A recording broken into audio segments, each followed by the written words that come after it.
Good morning, everyone. I'm just going to quick do a mic check here. Maybe I'll look at Kurt to make sure that I'm coming through all right. All right, excellent. So good morning, everyone. I want to thank you for joining us today. Before introducing myself and kicking this off, I just want to mention one thing, is that we have a number of speakers today. And with that amount of shuffling mixed with technology, we want to ask for your patience in case there are a few bumps. But the one thing most of us know, that bumps are what makes the ride fun. So sit back, enjoy the ride as we go through this. And so my name is Joe Liebau. I've been the Chief of Staff here in Region 5 since near the beginning of this year. As a native Wisconsinite, I grew up with a deep appreciation for the Great Lakes and their impact on our way of life here in the Midwest. And my time with Wisconsin DNR gave me a bit of insight into the importance of the restoration work that goes on within the Great Lakes Basin. But it wasn't until I joined the team here at EPA that I began to understand the full breadth of the work that takes place under the Great Lakes Restoration Initiative, and how that work not only benefiting the lakes themselves, but also the communities surrounding them. And this is where the work we do really pays off, and I know Regional Administrator Kurt Thiede feels the same. He is also a native of Wisconsin, and given his deep appreciation for the outdoors and all that nature has to offer, it's no surprise that he ended up at the Wisconsin DNR, where he served as Deputy Director, among other roles, prior to joining the EPA in 2018. He has been serving as the Region 5 Administrator since the beginning of this year, and by extension, the Great Lakes National Program Manager, a role I know he's honored to hold. Under his leadership, the region has increased its focus on cleanups of all kinds, but the Great Lakes restoration and protection has led the charge. Please join me in welcoming my boss, Region 5 Administrator Kurt Thiede. Well, good morning, everyone, and thank you, Joe, for kicking us off. And I'm going to ask the same, if I could get a thumbs up from you if I'm coming through all right. Excellent. Well, few of our nation's natural wonders better exemplify the importance of the U.S. Environmental Protection Agency's mission than the Great Lakes. This year, EPA is celebrating not only the agency's 50th anniversary, but also the 10th year anniversary of the Great Lakes Restoration Initiative, or as many in the Great Lakes realm know, GLRI. Now, launched in 2010, GLRI is EPA's primary vehicle for the work that we do to protect and restore the Great Lakes, and it has been a catalyst for unprecedented results. Now, what makes GLRI so unique and successful is it relies heavily on local and regional partnerships and collaborative innovations to accomplish shared objectives. Now, although EPA leads the United States' efforts to restore and protect the Great Lakes ecosystem, nothing could be accomplished without the essential roles performed by our federal, our state, tribal, local, and industry partners. As we prepared for today's events, I couldn't have anticipated the outpouring of interest in helping us celebrate today. And as such, we have a tremendous list of distinguished speakers that will be offering us remarks today. Now, they present a diverse and bipartisan and all-encompassing cadre of dedicated individuals, and their involvement and the involvement of hundreds of other partners that aren't present today have been critical to the success of the GLRI. Now, these well-established, strong, and continuing partnerships have been the linchpin of GLRI's success, and along with the environmental benefits, they are a key reason for GLRI's strong and widespread support. Now, the success of this program is reflected by more than 5,400 projects totaling over $2.7 billion, which are improving water quality, protecting and restoring habitat, controlling invasive species, and managing other environmental challenges. Now, since GLRI began, 88 beneficial use impairments have been removed from 27 Great Lakes areas of concern, more than 8 times the total removed in the preceding 22 years. Now, removing these impairments indicate environmental improvement and will ultimately lead to the delisting of these AOCs and the community revitalization that follows. Now, out of the 31 United States areas of concern, 15 now have either been delisted or achieved all management actions complete status, meaning that all necessary restoration activities have been completed, and now we simply have to wait for time to do the rest. Now, GLRI has allowed us to accelerate cleanup of the most polluted Great Lakes sites, reduce phosphorus loading that often cause harmful algal blooms, and help keep invasive species out of the Great Lakes.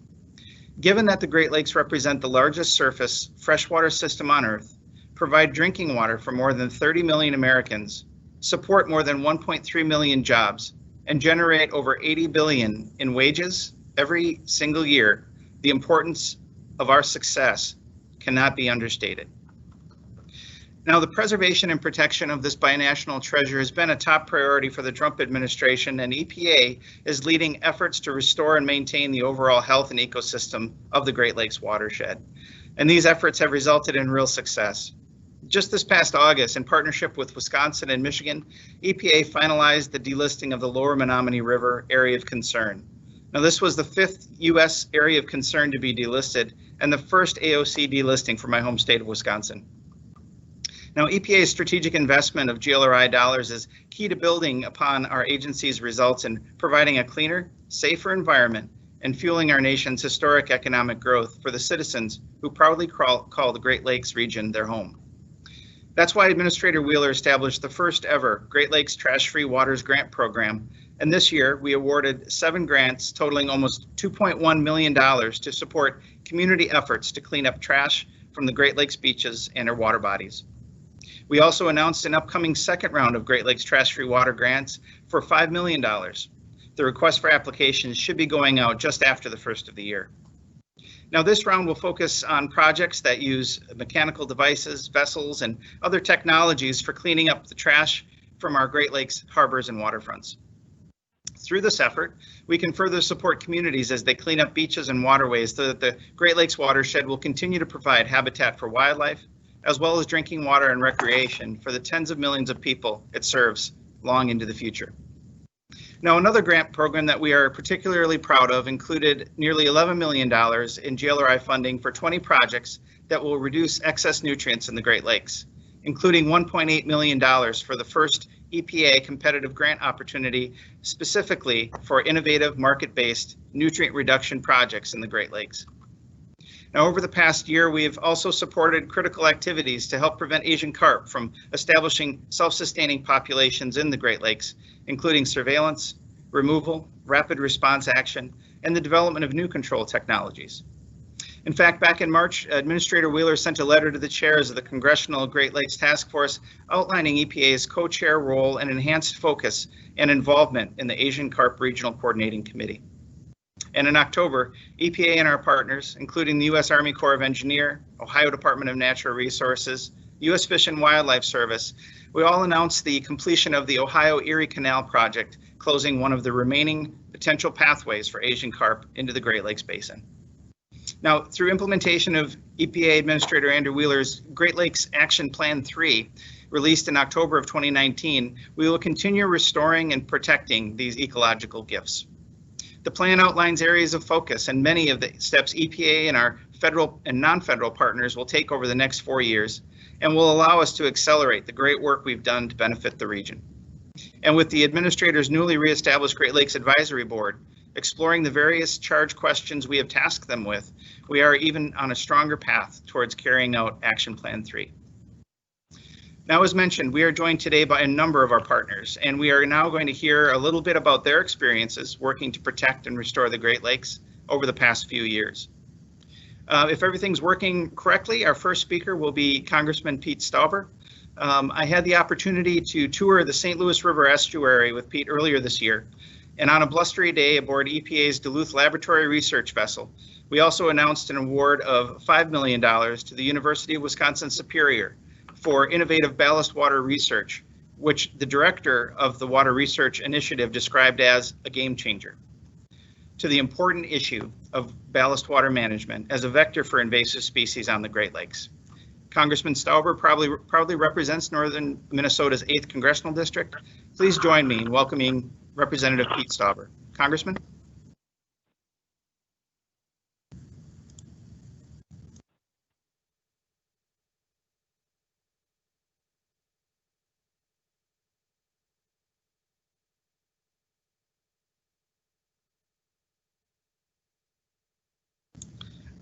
Congressman, if you're speaking, you're on mute. Mayor Mike Vandersteen is on.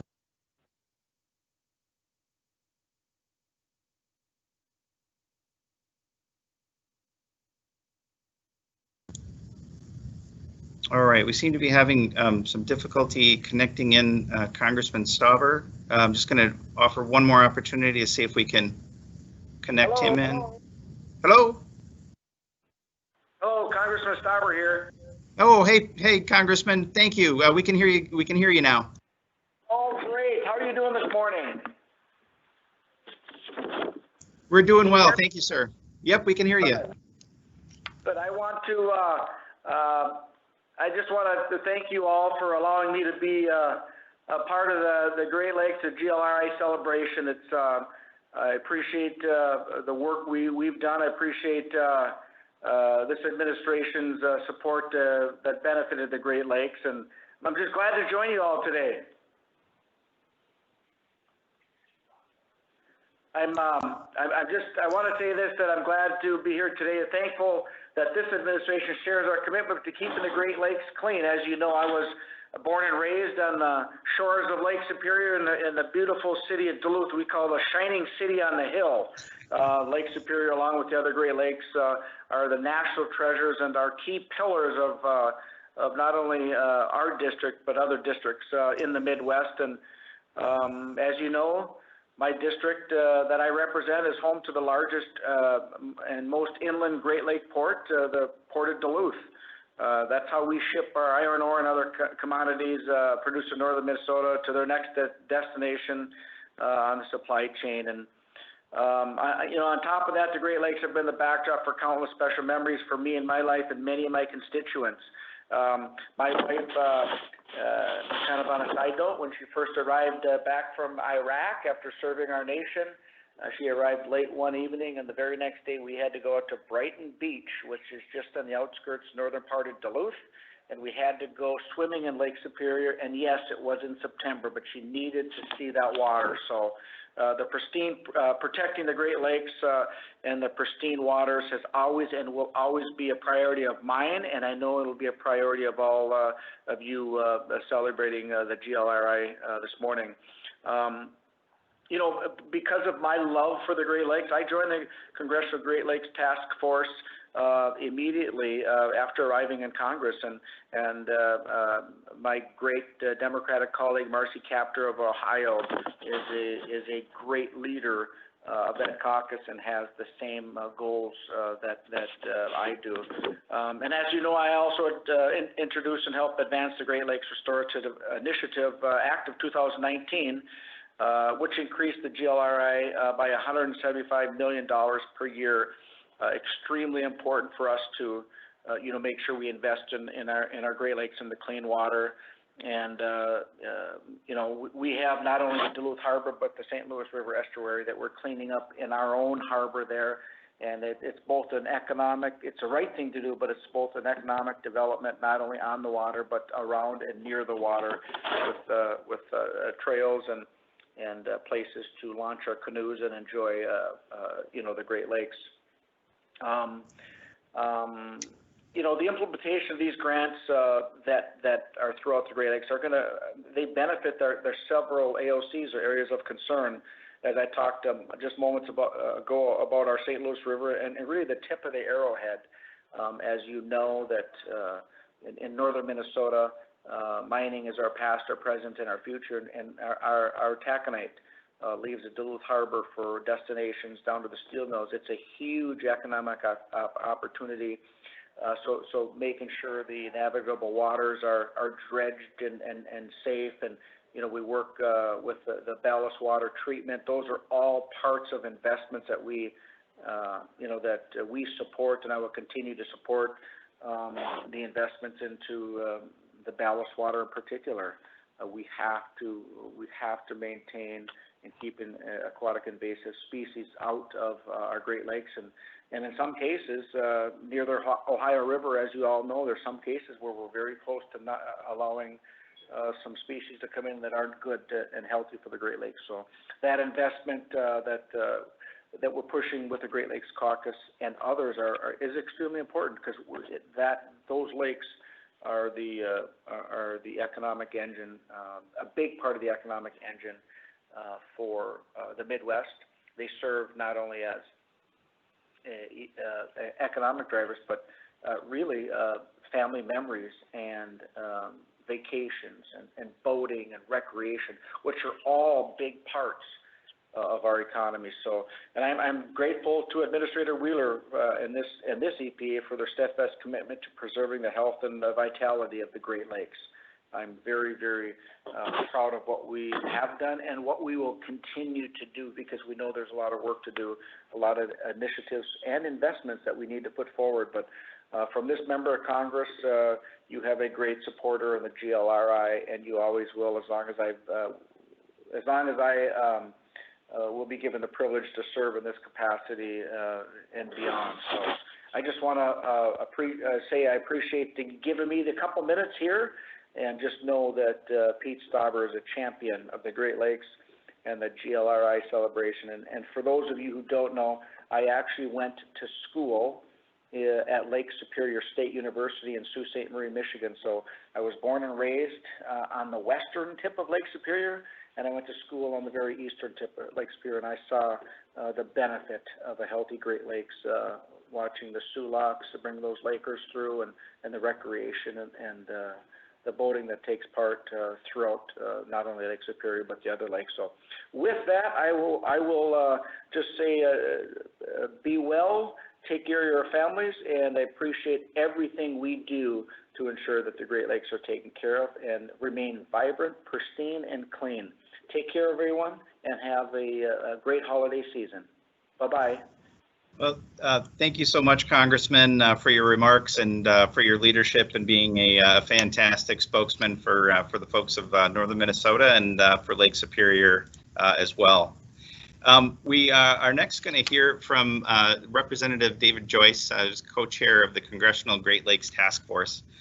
Congressman Joyce joined EPA Administrator Andrew Wheeler and me during a celebration of Lake Erie investments at the Cleveland Coast Guard Station earlier this year. And in addition to his role of co-chair on the Congressional Great Lakes Task Force, he proudly represents the citizens of Ohio's 14th Congressional District. If all is working well technologically, turn it over to Congressman Joyce. Thank you. Can you hear me? Yeah, coming through great. Great. I had to switch to another line because my cell wasn't getting very good reception. So great. I really want to thank EPA Regional Administrator Kurt Thiede for inviting me to today's virtual event to celebrate the 10th anniversary of the Great Lakes Restoration Initiative. You know, my district, as you well know, is along the shores of Lake Erie, and having grown up and lived there my entire life in Northeast Ohio, I know the Great Lakes are a national treasure. They're an economic powerhouse and one of the United States' greatest natural resources. For myself, I mean, I learned to fish there. I've learned to swim there, and in my youth, even found it to be a nice place to go for a stroll on the beach when I was courting some young ladies and sunset. So didn't really work out for me all that well, but that's another story. But as the largest system of fresh surface water on Earth, the Great Lakes are an important resource that provide drinking water, as we know, for an estimated 48 million people and generate more than 1.5 million jobs, $60 billion in wages annually. And that's why it's so important that we work together to protect and preserve the lakes and the communities they sustain. I know you just heard from Pete, and when Pete got elected, you approached him about making him part of the caucus and getting involved in Great Lakes, and he immediately seized on all the opportunities they have in Minnesota. That's an important part of our getting folks together. As a ranking member of the House Interior Environment Appropriations Subcommittee, co-chair of the task force, I made protecting the Great Lakes one of my top priorities in Congress. And I found when you reach out on a bipartisan basis to those who have the shorelines or close to the Great Lakes, everyone has come in. Since coming into Congress in 2013, I consistently advocated for sustained funding for the Great Lakes Restoration Initiative. Last year, in the fiscal year 2020, through our appropriations bill and Interior and Environment, I was proud that Chair McCollum, who's also an avid supporter of this, and I were able to work together to secure a $20 million increase for the GLRI, now up to $320 million total. For the last 10 years, the GLRI has been critical in bringing together all the Great Lakes partners, including federal agencies like the US EPA, states, tribes, local communities, academic institutions, and nonprofit organizations, and even on a bipartisan basis, Congress, to accelerate the restoration efforts and that mitigate the human impacts on the lakes like industrialization and agriculture. Without continued funding to support more than 5,400 GLRI projects, we would not have made nearly as much progress in cleaning up and delisting areas of concern, reducing nutrient discharges and preventing harmful algal blooms, controlling invasive species like the Asian carp, and improving water quality as a whole throughout the Great Lakes. Last year, I was proud to introduce the GLRI Act of 2019 to reauthorize the GLRI for 5 additional years through fiscal year 2026 and increase the program's annual authorized funding level to ensure communities around the Great Lakes region, including those in my district, as well as many others, can continue to address their on-the-ground needs. The GLRI Act is a great example of the progress we can make when we work together to address the issues facing our community. Protecting these lakes is not a red issue or a blue issue. 49 other members of Congress from all 8 of the Great Lakes states and both sides of the political divide co-sponsored my bill, and it passed this year earlier by a vote of 373 to 45. And I guarantee you, I'm working on those 45. I look forward to working with all of you in the 117th Congress to advance our efforts to fully restore the Great Lakes ecosystem. And please know that I will continue to work with my colleagues in Congress to ensure that the Great Lakes Restoration Initiative is reauthorized and that the program receives the investments necessary to protect the lakes for future generations of Americans. Thank you very much again for inviting me today, and I wish you the best of luck as you follow through on your plan. Have a great holiday. Excellent. Thank you so much, Congressman, for those words, and obviously, as you shared, for your leadership in Congress on this important topic and this important funding source for the Great Lakes. We're now going to hear get a little bit of a local perspective before getting some additional national perspectives, and we're going to hear from Mayor Vandersteen with the City of Sheboygan, Wisconsin, and Chair of the Great Lakes and St. Lawrence Cities Initiative. Having visited Sheboygan frequently during my lifetime and seeing the transformation that occurred on the waterfront there is extraordinary. And as my son and I departed the marina for a fishing trip last summer, being able to share this resource with the next generation, I think everyone would agree is priceless. With that, Mayor Vandersteen. Thank you very much for that introduction, and good morning. I'm Mayor Mike Vandersteen, and it's a pleasure to join you today to celebrate the 10 years of GLRI funding for the Great Lakes. As mayor of this Great Lake coastal city, I can attest to the impact of the Great Lakes Restoration Initiative and what it's had on both the environmental and economic health of coastal communities across the Great Lakes. I also serve as the board chair of the Great Lakes and St. Lawrence Cities Initiative, a binational organization which was formed to assist mayors whose cities and towns rely on the Great Lakes water to work with federal and state provincial governments to advance the protection and restoration of the Great Lakes ecosystem. Like the EPA, we are also concerned about Asian carp, algal blooms, and invasive species that challenge the quality of the Great Lakes in the future.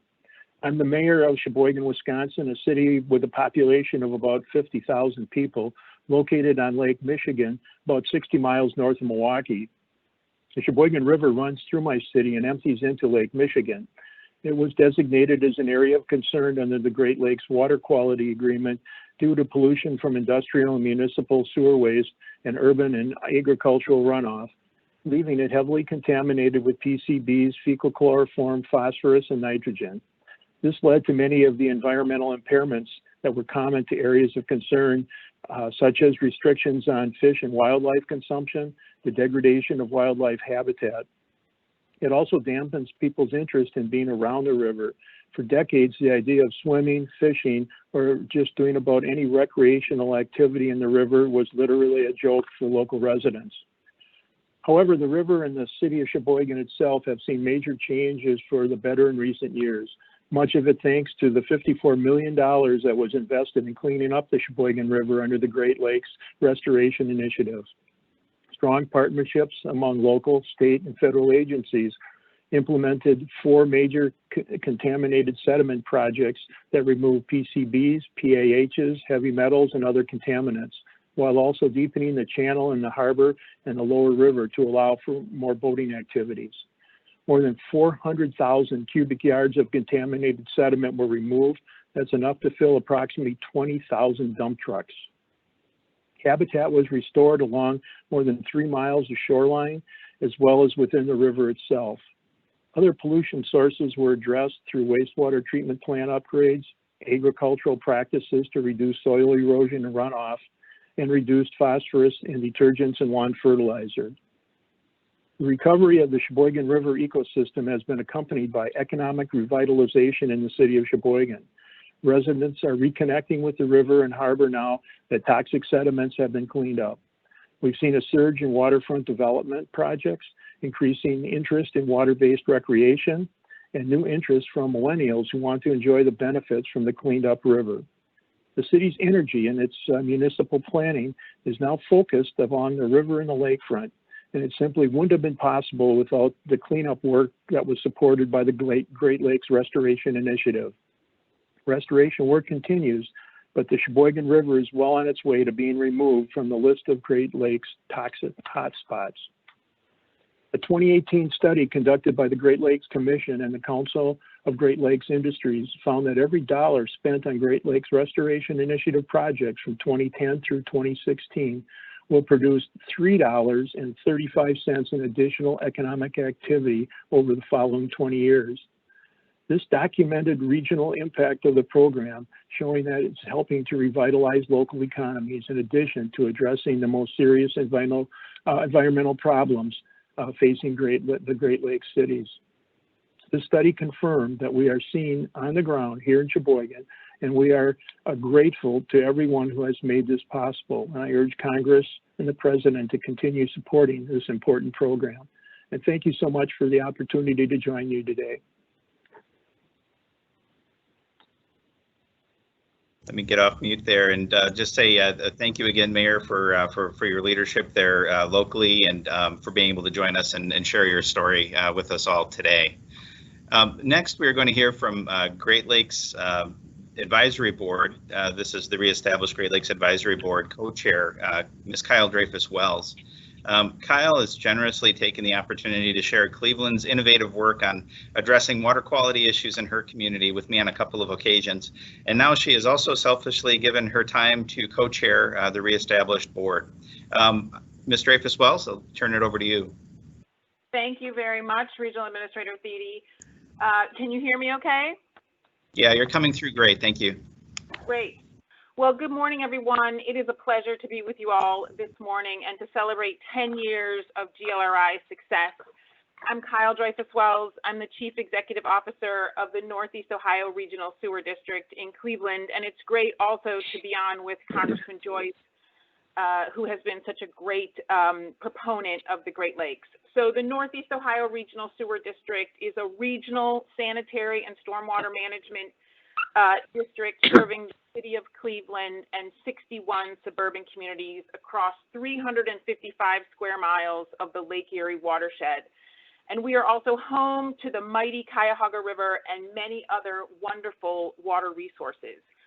So as the regional administrator said, I'm also co-chair along with Steve Garlinew of Wisconsin DNR of the Great Lakes Advisory Board, and I have two messages for today.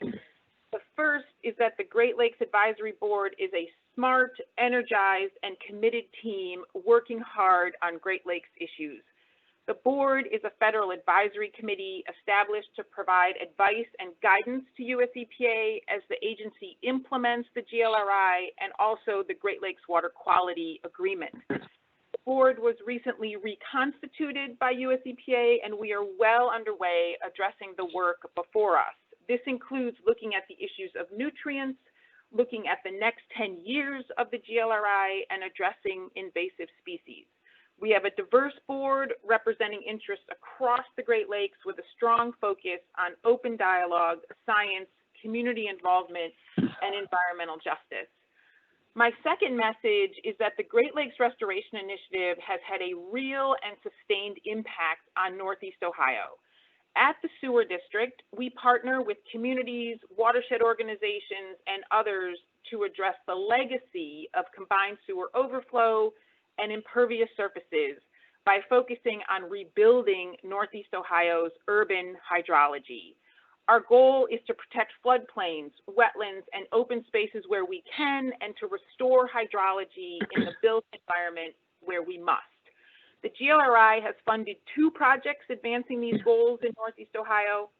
One was 41,000 square feet of pervious pavers and fire retention in the parking lot of Cleveland's historic West Side Market, bringing green infrastructure to one of Cleveland's most popular and rapidly redeveloping neighborhoods of Ohio City. The project also included 105 trees, contributing to the Forest City's comeback as the Forest City with urban tree canopy renewal. The other was $97,000 of additional tree planting as part of a restoration of Mill Creek, which is a tributary to the Cuyahoga River. And Mill Creek is a legacy tributary, meaning that it has survived development over the years, and this project further reduced sediment, phosphorus, and nitrogen, as well as restored the floodplain.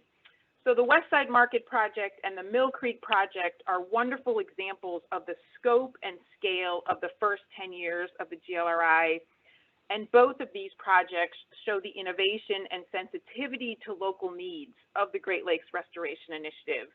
I look forward to working on this on the Great Lakes Advisory Board and continuing to work on these projects going forward. So thank you so much for having me today. Absolutely. Thank you, Kyle. And again, another wonderful story of the impact of these, not only just the dollars, but the partnerships and what we can accomplish together. Now, in addition, as Kyle did, I wanted to recognize the other GLAB co-chair, Steve Galarno from Wisconsin DNR, who is joining us from the virtual audience today. I've worked with Steve in a variety of capacities over the year, and one thing is constant, Steve's knowledge and commitment to the Great Lakes.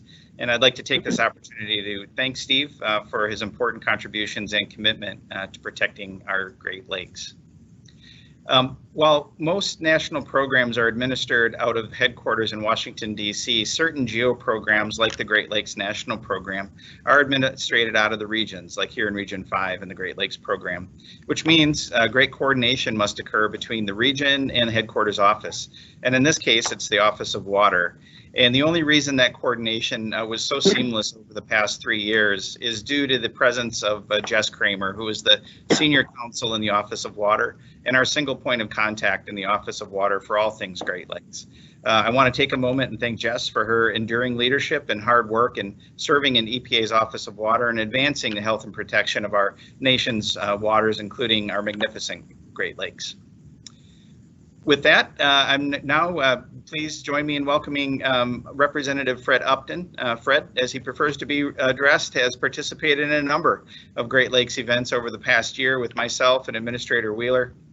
A true champion of the Great Lakes and Southwest Michigan. I can't thank him enough for highlighting the unique issues facing his constituents and spending time to show Administrator Wheeler and me the importance of the lake to his communities and, of course, their economies. Congressman Upton proudly serves the citizens of Michigan's 6th Congressional District, so please join me in welcoming Fred Upton to our virtual podium. Fred?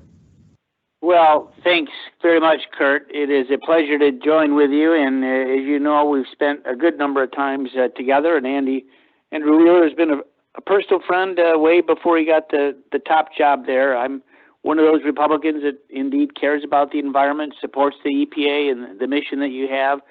And I did grow up on the shores of Lake Michigan. I live only a stone's throw away now. I wish I lived on the lake, an investment that I should have made a lot of years ago, but I didn't. But anyway, I care deeply about the Great Lakes and the tributaries that are there. I know I've looked at your program, and I know that you're hearing from some of my good colleagues. I actually had dinner last night with Dave Joyce, and I think Bill Huizinga is going to be with you, who, of course, is one of the co-chairs, the Republican co-chair of the Great Lakes Caucus. Took that from Vern Ehlers, who was there before. I'm an active member, and we've done our job, actually, and Joyce was a big help on the Appropriations Committee, but we've got John Molinar now from Michigan and others that have been big supporters. It's bipartisan of the Great Lakes Initiative to make sure that the funding cuts that were proposed never took place. In fact, we had an increase and look for an increase again when we finish up the fiscal year 21 appropriation bills this next week. But as someone that grew up on the shores of Lake Michigan, I appreciate what you all do.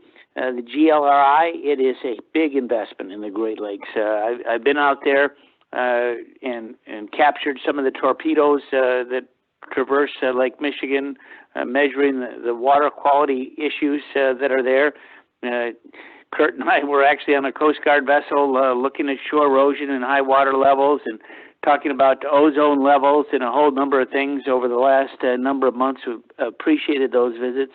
But your work on cleaning up Superfund sites, and again, I've got some in my neighborhood in Berrien County, Southwest Michigan is where I represent, but Kalamazoo and other places, your work there has been instrumental. And of course, I'm the former chairman of the Energy and Commerce Committee. We have a 6-year term limit, so I had to step down from that role in 2016, but I'm very active in these climate issues and serve as now as the top Republican on the Energy Subcommittee. But whether it be Superfund and brownfield legislation, I've been very active and appreciated what you've done. I guess last thing I just want to mention, we've got this invasive species, of course, called the Asian carp, and even third graders know what it is. And our delegation, on a bipartisan basis, not only in Michigan but around the region, have been very active in trying to work with the Corps of Engineers to block this invasive species from coming up through Illinois and into the Great Lakes. And appreciate all your help on those things, and look forward to a great relationship in the next 2 years. So thanks again, Kurt, for your leadership. And one thing, I appreciated your PS on a letter to me not too long ago, getting that research vessel over to the harbor of St. Joe and Benton Harbor this next summer. I know it was birthed because of COVID over in Wisconsin this year, but we look forward to celebrating that with the bells sounding, and maybe you on board as it comes over, maybe in June or July or August across the lake. So with that, I'll yield back. Thanks for what you do, and look forward to, again, continuing our relationship. Good one. Well, thank you so much, Fred, for those words and for the time and you spend on these Great Lake issues. We're now going to hear from another national, at the federal level, Great Lakes champion from Congress. I'm pleased to introduce Congressman Marcy Kaptur. Administrator Wheeler and I had the pleasure of discussing Great Lakes challenges with Congresswoman Kaptur at our tour in celebration of the final BUI removal at the Black River area of concern this summer in Lorain, Ohio. In addition to proudly representing Ohio's 9th Congressional District, Congresswoman Kaptur serves as the co-chair of the Great Lakes Task Force and has been an active leader in Congress in protecting and restoring the Great Lakes. With that, Congresswoman, I turn it over to you. Chief Thiede, thank you so very much for your leadership in EPA convening this celebration of a decade's worth of outstanding progress to restore our region's most treasured natural resource, our fresh watershed. And thank you for all those who are joining us to celebrate the successes of the Great Lakes Restoration Initiative. We've made progress as a country, but in terms of resources devoted to the most important body of fresh water on the face of the earth, surely on this continent, I think the federal government still falls short in what we are able to do and what this generation and those that follow will confront.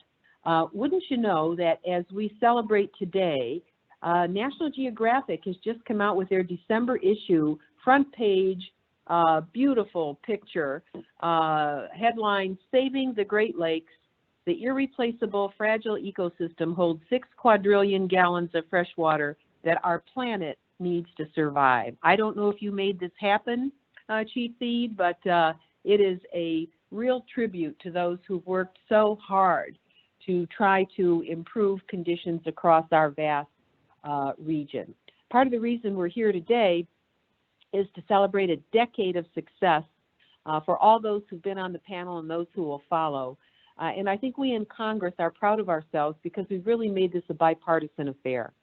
And across the aisle today, diverse ideologies, and we have a spectrum of supporters that have joined together to protect the natural jewel of our region. That actually, I mean, it sustains life. It sustains our way of life. And as co-chair, as you mentioned, of the Great Lakes Task Force, along with David Joyce and Debbie Dingle, Bill Huizinga, Fred Upton, I just heard on the program, I'm just grateful for the GLRI as a catalyst of progress. The program is controlling invasive species, it's rehabilitating our waters, and preventing nutrient runoffs that lead to harmful algal blooms. And without question, it's protecting a $3.1 trillion economy, and that's a very conservative estimate, with over 26 million jobs at this point and over $1.3 trillion in wages in one of the globe's most important fisheries. It's one of the best investments we can make, and every GLRI dollar produces more than $3 in economic activity, and that's why our bipartisan delegation fights so hard, and boy, do they ever, to make sure who's ever president, that the program stays fully funded and increasingly funded. And I'm hopeful that in conference, as a member of the Appropriations Committee, we can defend the House's proposed level of $335 million for the next fiscal year, which is $15 million above this current year and $35 million above what we had funded in fiscal year 2019. So I'm just gratified with what together we have accomplished in the past 10 years and excited to see where we can take the program in the future. And for all those listening, just let me say, yes, we're from the Great Lakes, and with our Canadian friends, we have this tremendous stewardship responsibility. But if you look across our country at the Dry West, 17 western states, they have an instrumentality called the Bureau of Reclamation that every year is able to achieve over $1 billion of appropriated funds just off the top, not including all of the instrumentalities that operate in the West, to allow for our country to move forward and progress there as well. And in the South, we have organizations like the Tennessee Valley Authority that lift some of the burden of financing off that region. Though we're talking today about environmental progress, let me tell you that those types of instrumentalities that create an umbrella for development, proper development across the region, can make such a difference. And I think we in the Great Lakes have to broaden our vision a bit and to think about the asset that we shepherd, but also other related federal possibilities that exist to help us do an even better job across many, many accounts. So let me express a sincere thanks to the stalwarts on the panel for your partnership to protect the Great Lakes, and together our region really has an extraordinary chance as we move forward. Thank you all so very much. Well, thank you for those words, Congresswoman Capter, and so grateful that you were able to join us this morning. And you'd mentioned another one of the co-chairs, and that's what I'll be introducing next. We're next going to hear from Congresswoman Debbie Dingle, who serves as the co-chair of the Congressional Great Lakes Task Force.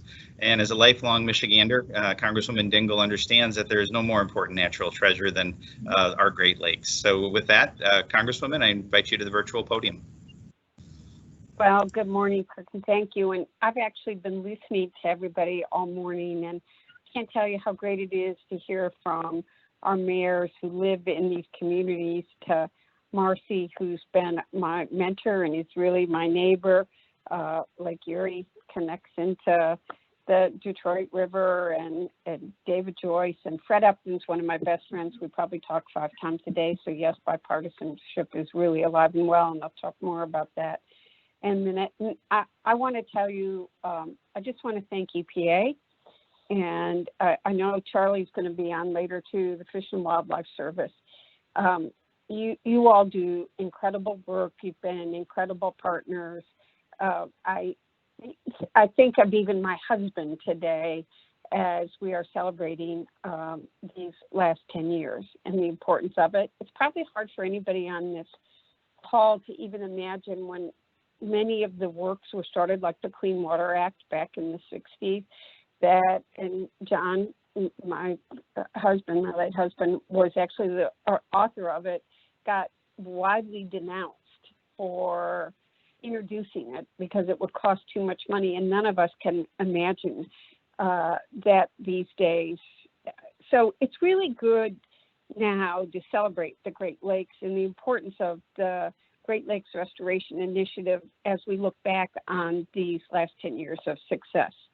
I'm grateful that EPA did include Marcy and I, and it's good to be here with so many who have been the fierce champions. And it's everybody. It isn't one agency. It isn't one local level of government. The reason we have been successful is the partnership between everybody. By holding this event and highlighting all the accomplishments that we've had over the Great Lakes region over this past decade, it puts things in perspective and it exemplifies what's possible when we all do work together at the federal, state, and local level, and as Republicans, Democrats, or whatever we call ourselves. A lot of people don't call themselves anything. I call myself an American.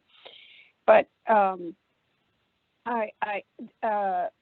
proud of the fact that this year we have had great success in the appropriations process.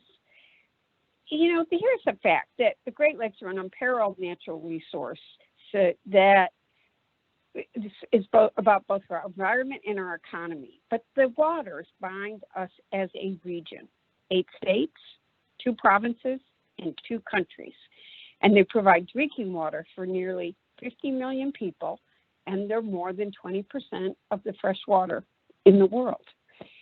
Marcy talked about how studies have shown that the investment in them has resulted in a 3-to-1 economic return on the investment in the region, and it's directly resulted in creating jobs, increasing tourism, boosting home values, and attracting and retaining a younger workforce. So as I just started to talk about, the House passed a $335 million increase in the GLRI, and while we're still working on the appropriations bill, some things never change. I think we will see this increase funding. And we have worked in this proud bipartisan manner because that's the right thing to do. We got a lot of challenges. I mean, word passed this week. So like we're going to do something about the Asian carp. We really have got to keep it out of our Great Lakes. And we did it together. We've got to worry about the invasive species, the algae blooms, climate change, and coastal resiliency. We all know we're worried about how the lake levels, PFAS contamination, upgrading our infrastructure. But we can do it if we keep working together. And GLRI funding and projects are indispensable. I'm proud to be one of the co-chairs of the Great Lakes Task Force. You want to know, if someone says to me, what's your favorite memory, favorite experience of life? I'm back in St. Clair in my inner tube floating down the river. Now, we'd kill our kids if you did what I did, which was to get in the wake of the freighter, go out to the buoy, wait for the next freighter. But I love our waters, and it's our job to keep them safe and clean and fight to protect them. There's an old saying, if you want to go fast, go alone. If you want to go far, go together. And Great Lake members will always choose to get together to protect our most precious and treasured resource. Thank you, EPA, for inviting me to be here today.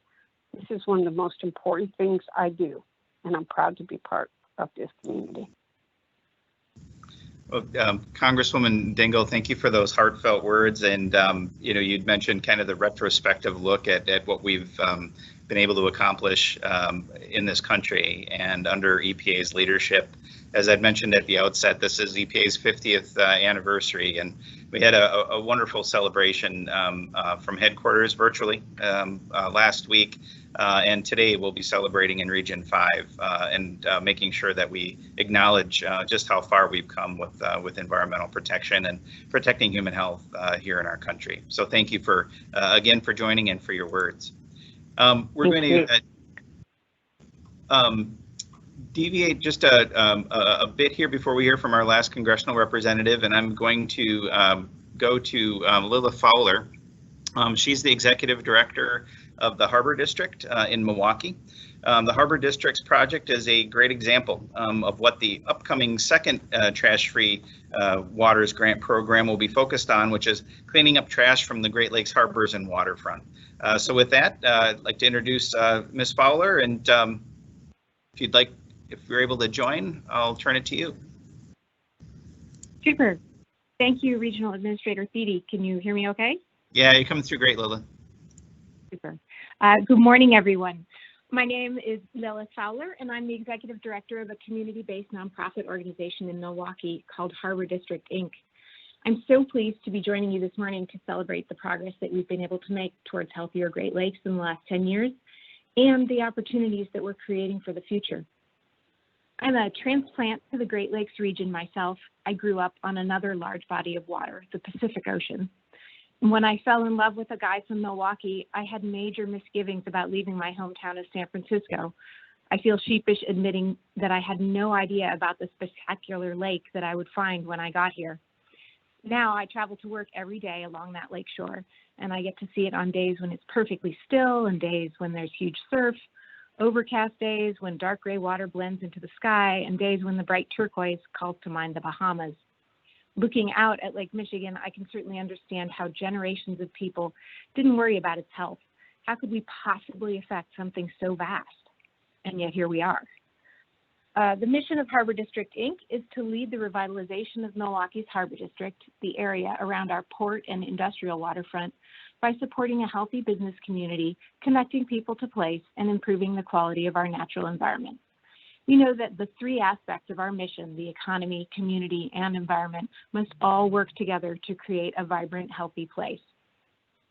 And we hear from local stakeholders that our waterways and our lake are the essential ingredient that makes Harbor District special, a shared value that unites people with disparate perspectives.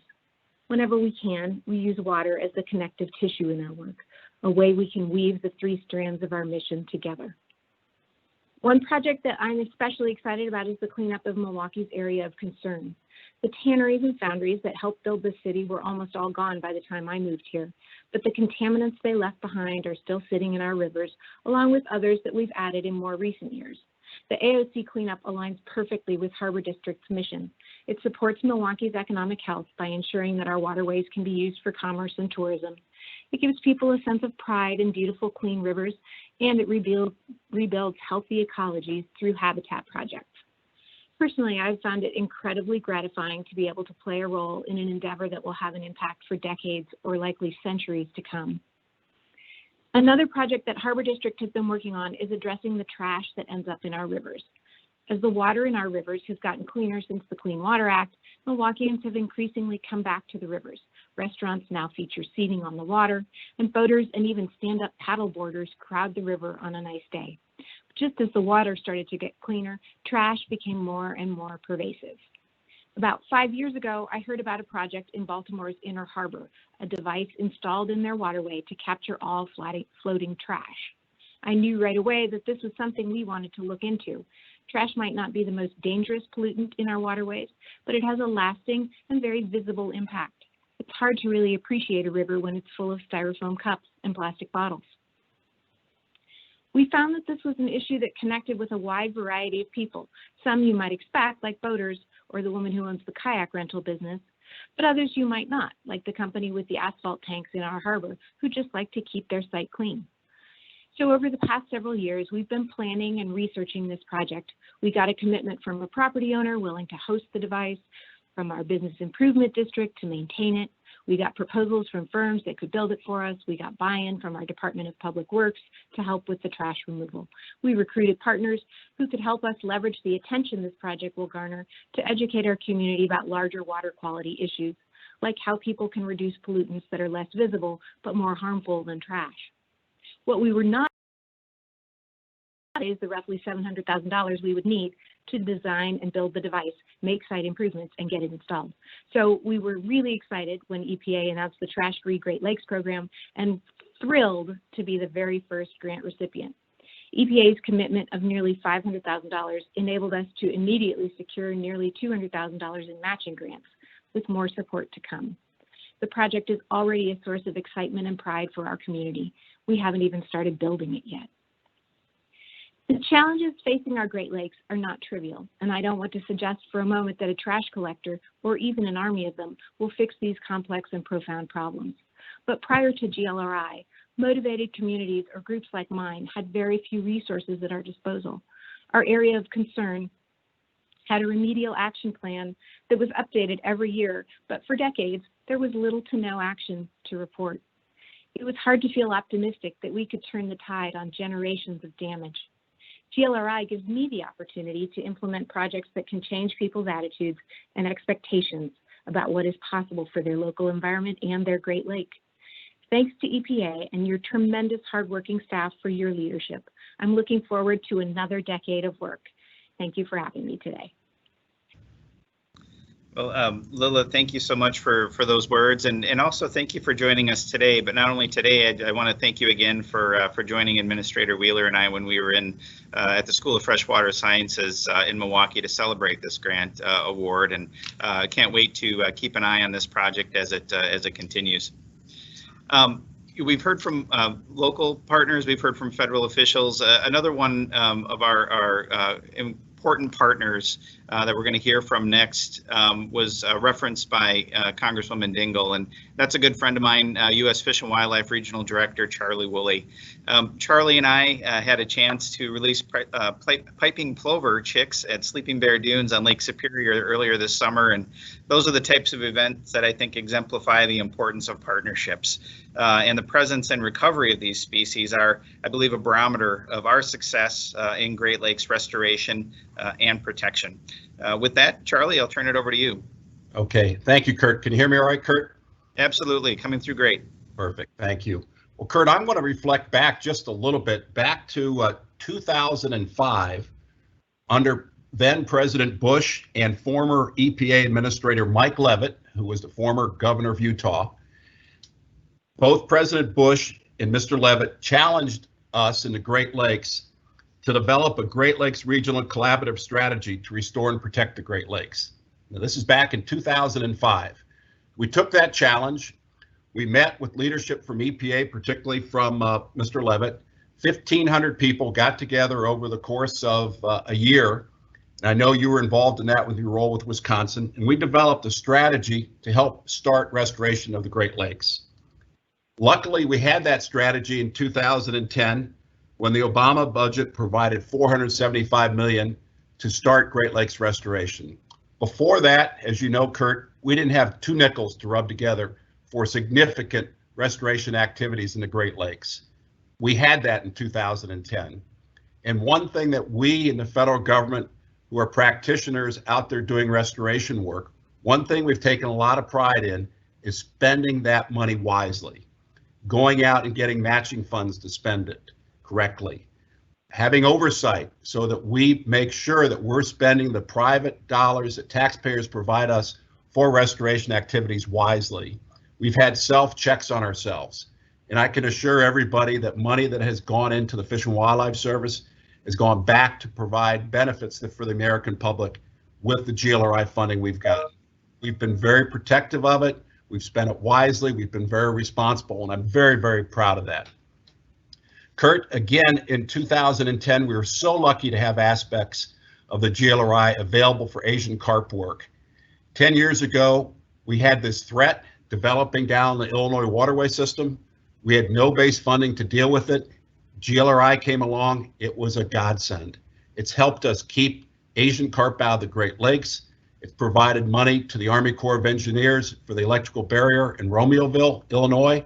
It's provided money to our great state partner in Illinois and other state partners working on keeping Asian carp out of the Great Lakes. It's just another example of us coming together, no daylight between any of us, state, feds, tribal, local members working on this issue to use dollars wisely and focus them on some of the most important things that we're dealing with today and keeping Great Lakes safe and keeping the Great Lakes free of Asian carp has been one of those. And we've been a direct beneficiary, everybody that's been in the Great Lakes, with the 10 years of GLRI funding. And Asian carp is just one of many examples. So Kurt, we're proud to be a part of the team and part of the legacy that started way back from former Administrator Mike Leavitt, who I can remember sitting down talking to about the Great Lakes, and Governor Leavitt's coming from Utah, and he said, I've never seen anything like this with these Great Lakes and all the waters that you have here in the upper Midwest. I want to help you protect them. He lived up to his word on that. I'll never forget that. So Kurt, thank you for the opportunity to speak here this morning. Well, thank you so much, Charlie. And yeah, I think that's probably one of my favorite things too, is folks that are first coming to the Great Lakes and realizing they can't see the other side. And it's these are big bodies of water, and they are precious resources. So thank you for all the work that you all do over at Fish and Wildlife as partners and helping to protect this resource. Honored to do it. We're next going to hear from our final congressional representative. We're going to hear from Representative Bill Huizenga, who also serves as co-chair of the Great Lakes Task Force. Representative Huizenga joined Administrator Wheeler and me for the announcement of the Great Lakes Advisory Board while we were in Muskegon, Michigan this summer, where we also toured Grand Valley State University's Annis Water Resource Institute, which was a fascinating tour. With that, Congressman, I'll turn it over to you. Hey, Kurt, I really appreciate the opportunity to join you, and this is something that should be celebrated. And I know coming towards the end of this, everything may have been said. It just hasn't been said by everybody. So I understand I'm batting cleanup in a way on some of this, but I think it is important to just one, say thank you to everybody who has been involved, and a number of folks have referenced the local, the state, the nonprofit, and the governmental players that have been a part of this with the federal government, and that is an important, I think, element to point to these days, as way too often the divisions among folks are pointed out and highlighted, and not the cooperative side of how we actually do work together.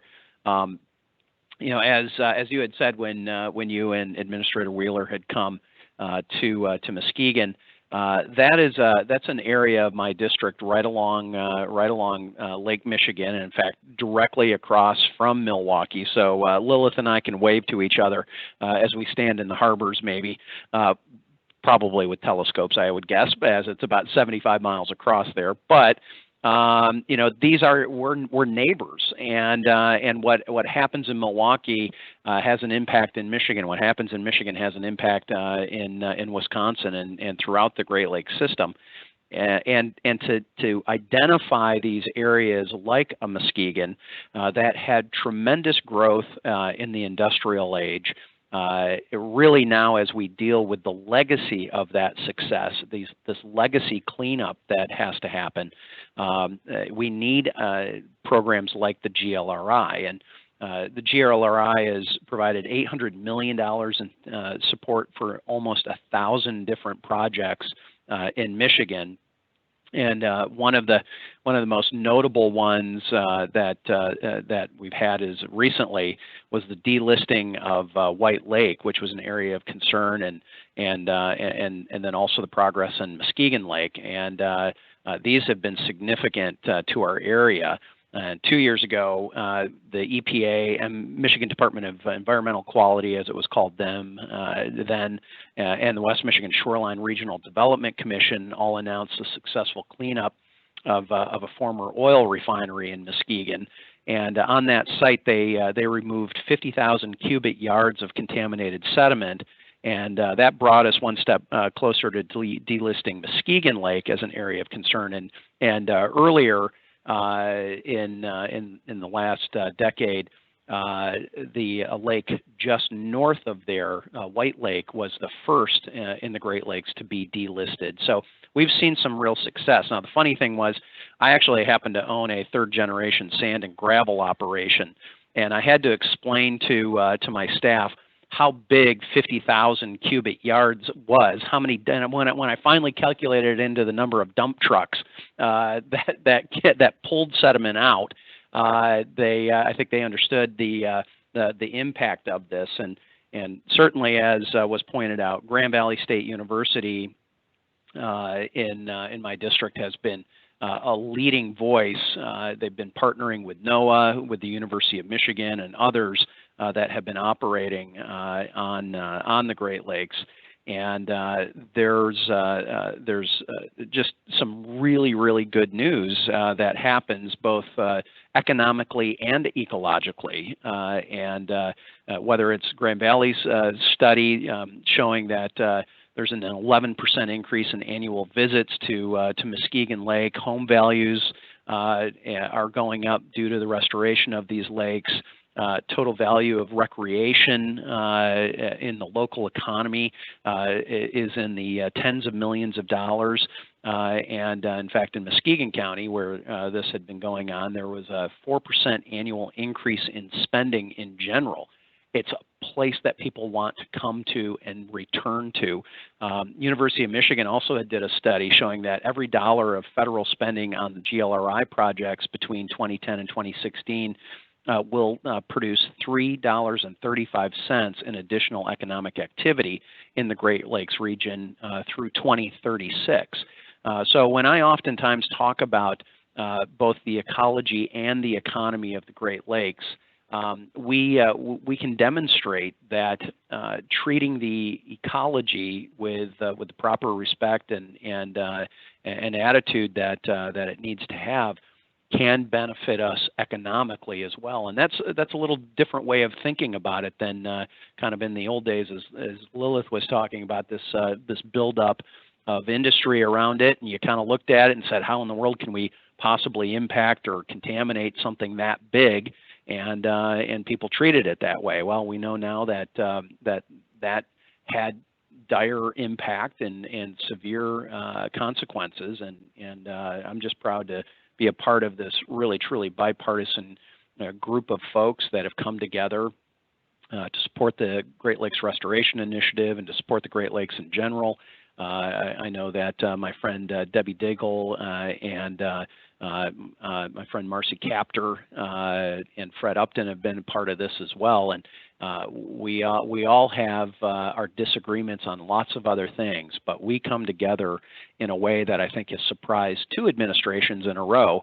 As we've gone through this with the Trump administration as well as the Obama administration, that unified front that we've been able to show, and really being able to tell the story of why this is important, not only for a particular state or even a particular region, but frankly for us as a country. And so I just want to say thanks to the support of President Trump and Administrator Wheeler's leadership on this. We fought back from a 90% reduction all the way back up to full funding plus, and on a path where we think that this is going to expand. We know it is. And this is going to be it's going to be great to go back and reach that $475 million that had been the original money that had gone into the Great Lakes Restoration Initiative. So hey, again, thank you to everybody who's been a part of this. This has been a really fun, exciting, challenging, frustrating ride sometimes, but we know that this is important, and I'm just pleased to be a part of it. And thanks for all your work. Well, thank you, Congressman. And, I think we would all agree any ride for it to be noteworthy and meaningful is sometimes bumpy. So thank you so much for your remarks today. And thank you also for mentioning telling the story. I think that's something that behooves all of us, is being able to tell about these successes and how we are working to make a difference and maintain that strong narrative moving forward. Our next speaker is, I'm very excited to announce, is Chris Lietzow, and Director of the Great Lakes Community Conservation Corps. The first time I met Chris and his students was actually while I was announcing a Brownfield Workforce Development Grant in the city of Racine, Wisconsin. And I was so impressed with the work that he's doing with his students and the local kids there that I brag about his program in every city I visit. And hopefully he's not getting too many phone calls from other civic officials when I tell them about his program. Chris was the recipient of one of our first Trash-Free Waters grants. Chris, thank you for what you do for the youth you work with in Racine, and your commitment to cleaning up our Great Lakes and instilling a sense of environmental stewardship in our next generation. Chris? You bet. Thank you, Regional Administrator Thiede. It's my pleasure, and I'm grateful to you, and it brings a smile to my face when I think back of your presence there in the old fire station in Racine, and meeting our core members down at the lakefront and asking them their opinion and what they were doing. That means a lot. And you know, the GLRI has been the nexus really of our program. And by that, what I mean is Great Lakes Community Conservation Corps, as the name implies, is a marriage of the CCC, the model of the Civilian Conservation Corps, which is really a work-based model of a combination of education and field-based activity, and in this case specifically, everything related to Great Lakes protection, Great Lakes stewardship. And we started out over the past few years in terms of our GLRI involvement with permeable pavement installation and knowledge. And maybe it's worthwhile to just kind of take a step back and say, Great Lakes Community Conservation Corps is a job training program. It's about education. It's about preparing historically underrepresented populations for not only a conservation and stewardship role, but also, as I believe Representative Dingle mentioned, employment and the opportunities within the Great Lakes Basin. And we're part of a broader network of service and conservation corps that ring the Great Lakes along the coast. And so we've been privileged and honored by our having the opportunity to participate in the GLRI program. Permeable pavement, terrestrial species removal, aquatic species, invasive species removal, green infrastructure, cladophora, Asian carp. Through the partnerships that were made possible through GLRI funding, our young people were able to partner with other organizations and don the Asian carp costume. And I believe it was Lilith's inaugural Harbor Fest, where we were dancing around as Asian carp and encouraging people to try these free Asian carp sliders and free Asian carp tacos. All that with the idea of educating the next generation of stewards to protect the Great Lakes. And we're particularly pleased with and delighted with the Trash-Free Waters program because it gives us the opportunity to reach out to hundreds of young people, thousands of young people in our schools in southeastern Wisconsin, and to use that model to educate them as stewards and the importance of the impacts that their actions and the behaviors of others can have on the Great Lakes and its habitat, and all of the beneficial uses that may be impacted through their treasuring of that resource. And the other thing that's happening, again, made possible through GLRI funding and participation, both with technical assistance and with financial assistance, it's for us a launching point to talk about erosion issues, to talk about microbeads, to talk about forever chemicals, and to instill that information within these next generations of young people and adolescents that are coming up into our community. And it's our young people, our young adults who are providing that education, and they learn best as teachers. And so that's what we're seeing. You know, the past 10 years have been wonderful. The next 10 years are going to be as good and if not better, and we're poised and excited to see what and participate in actions that can continue to improve the Great Lakes. So I thank everybody involved in the whole GLRI process and making those resources available to the young people in our communities to continue the mission. So thank you so much.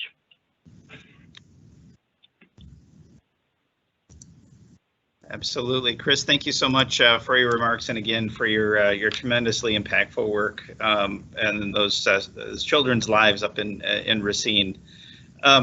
Last but certainly not least, we've heard from our federal representatives, we've heard from local officials, nonprofit, some of our federal partners, state partners certainly. One another important partner and that will be closing us out here today is a representative from the Bureau of Indian Affairs to talk a bit about tribal engagement in the GLRI. Region 5 is home to 35 tribal nations, and we certainly have an opportunity on an annual basis to interact and work with them, but certainly not as often as the Bureau of Indian Affairs. So please welcome Jessica Koski. Jessica serves as the project manager in the Bureau of Indian Affairs Midwest Regional Office. We're delighted to have Jessica join and highlight the tribal collaboration and partnership opportunities with their governments in addressing some of the most complex issues facing the Great Lakes. With that, Jessica. Bonjour, Anin. Anishinabe kwe, Meganigo kwe, Jenakaz, Ziguan kwe, Jenakaz, Negekendo Dam, Wikwedan, and Dundaba. My name is Jessica Koski. I work for the Bureau of Indian Affairs, but I'm also a member of the Keweenaw Indian community located on the south shore of Lake Superior in Michigan's Upper Peninsula. I've been with the Bureau of Indian Affairs for about 5 years, working with the Great Lakes program and the tribes throughout the region. More than 30 tribes steward the Great Lakes, and Indian country, which is comprised of reservation land bases and ceded territory where tribes continue to exercise treaty rights to hunt, fish, and gather, represents millions of acres within the Great Lakes Basin. For the Anishinabe, which consists of the Ojibwe, Chippewa, Ottawa, Potawatomi, the Great Lakes are the prophesized homeland where Menominee, food that grows on the water, is located. Other tribes, such as the Menominee, have resided in the Great Lakes Basin since time immemorial. Additional tribes, such as the Stockbridge Munsee, call the Great Lakes home following forced removal from their original homelands in the east. Menominee is a cornerstone traditional food resource for tribes throughout the Great Lakes, and it is a centerpiece of nutritional and cultural sustenance for tribal communities. Glri has played a formidable role to bolster support for tribal wild rice protection, enhancement, and restoration, and this support is essential for maintaining and strengthening tribal lifeways and local food systems and economies. Since 2010, the Bureau of Indian Affairs, with the support of the U.S. Environmental Protection Agency, has supported over $78 million in Glri funding to over 30 tribes and intertribal organizations for more than 600 Great Lakes protection and restoration projects. This substantial investment in Great Lakes tribal restoration has protected and restored over 190,000 acres of habitat and approximately 550 miles of Great Lakes tributaries, and consisted of numerous distinct projects to protect and restore native species, which are essential for tribal lifeways and cultural continuity. It is in this way that the Glri has been a catalyst for not only restoring the natural environment of the Great Lakes, but for revitalizing tribal cultures and traditions that are inseparable and interconnected to the health of the Great Lakes and its ecosystems. Tribes are collaborating at all levels with local, state, federal, and academic partners to prevent and control invasive species from entering the Great Lakes, reduce nutrient and phosphorus loadings into waterways, to restore stream passage and riparian habitats for native fish populations, and protect Great Lakes coastal wetlands. Tribes are also at the forefront of some of the most complex issues that are facing the Great Lakes. This includes the Grand Portage Band in Northeast Minnesota, leading regional research and tribal collaboration to address declining moose populations, which is of significant concern to the tribe as it's a primary subsistence species. Also, the Keweenaw Indian community in Michigan's Upper Peninsula is at the forefront of leading strong tribal, state, federal, university partnerships to save buffalo reef in Lake Superior, which is one of the most productive lake trout and whitefish habitats in the Great Lakes. And it is recognized as a Lake Superior lake-wide priority that was identified thanks to traditional ecological knowledge of tribal commercial fishermen. And this also includes the Grand Traverse Band near Traverse City, Michigan, leading an extensive collaboration of partners to leverage funding resources across and beyond the Glri to restore the Boardman-Ottaway River in Michigan, and in turn revitalize the community in connection to the river. This project continues to be a successful model of river restoration for the Great Lakes and also internationally. And also the St. Regis Mohawk tribe in New York, the first tribe to co-lead management of an area of concern, the St. Lawrence River AOC, alongside the state of New York. In fiscal year 2020, Glri continued to be a significant source of funding for tribal communities to lead on the ground and in the water work to protect and restore the Great Lakes. I'm grateful for my role at the Bureau of Indian Affairs to help support tribes in this, and we are celebrating the completion of the first year of a GLRI distinct tribal program, which set aside $15 million in funding in fiscal year 20 for tribally self-determined priorities aligned with the Great Lakes Action Plan. This was made possible with unanimous support among the Great Lakes Regional Working Group federal agencies and direction from Congress to increase flexibility and strengthen our collective trust responsibility to tribes. And in closing, tribes provide unique expertise for Great Lakes protection, including serving as the premier experts in wild rice and moose restoration. As the original caretakers of the Great Lakes, tribes have critical place-based insight and traditional ecological perspectives for understanding and protecting the largest freshwater system on Earth for generations to come. Miigwech, thank you. Well, thank you, Jessica. And you know, as I reflect back, a project that involved our tribal partners that certainly stood out to me, and it's one that you referenced, is a grant that I was able to announce in Traverse City, Michigan, earlier this summer. At that event, I was joined by the mayor of Traverse City, as well as Mr. David Arroyo, a council member from the Grand Traverse Band of Ottawa and Chippewa Indians. It was the Fish Pass project site on the Boardman River, and the grant had been awarded to the Great Lakes Fisheries Commission. The funding included work, as you mentioned, to remove the Union Street Dam and hydrologically reconnect the Boardman River with Lake Michigan through the Fish Pass.